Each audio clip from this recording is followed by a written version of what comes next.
അങ്ങനെ ഒരു new year കൂടി. ലാസ്റ്റ് ഇയർ ഞാൻ ഒരുപാട് ട്രാവൽ ചെയ്തത് ഇയർ ആയിരുന്നു. Almost 6 countries plus A dream cruise trip. ആ എക്സ്പീരിയൻസസിനോടൊപ്പം തന്നെ ചെറിയ പക്ഷെ എനിക്ക് വലിയ മീനിങ്ങും സന്തോഷം തന്ന ഒരു ചെറിയ അച്ചീവ്മെന്റും ഡാൻസിലും ഉണ്ടായി. ഒറ്റയ്ക്ക് ഓരോ കാര്യങ്ങൾ ഒരു പരിധി വരെ ചെയ്യാനും ഞാൻ ട്രൈ ചെയ്തിരുന്നു. എന്റെ മെന്റൽ പീസിനെ ഡിസ്റ്റർബ് ചെയ്യുന്ന ആരെയും ഒട്ടും അനുവദിക്കാതെ ഇരുന്നത് എനിക്കൊരു വലിയ ലേണിംഗ് എക്സ്പീരിയൻസ് തന്നെയായിരുന്നു. ഒരു നല്ല മൊമെന്റ്സ് വിത്ത് ഫാമിലി ആൻഡ് ഫ്രണ്ട്സും എനിക്ക് ഈ വർഷം ഉണ്ടായി. ഇതൊക്കെ ഉള്ളപ്പോൾ തന്നെ എല്ലാവരെയും പോലെ ഞാൻ കരഞ്ഞിട്ടുണ്ട്.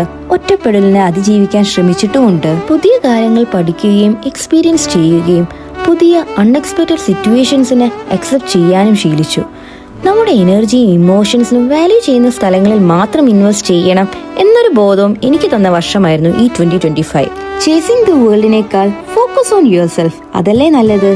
ന്യൂ ഇയർ സ്റ്റാർട്ട് ചെയ്യുമ്പോൾ ലാസ്റ്റ് എനിക്ക് തന്ന സ്ട്രെങ്ത്, ഗ്രോത്ത്, ലെസൺസ് എല്ലാത്തിനും ഞാൻ ഗ്രേറ്റ്ഫുൾ ആണ്. So stepping into new year with new hopes and prayers.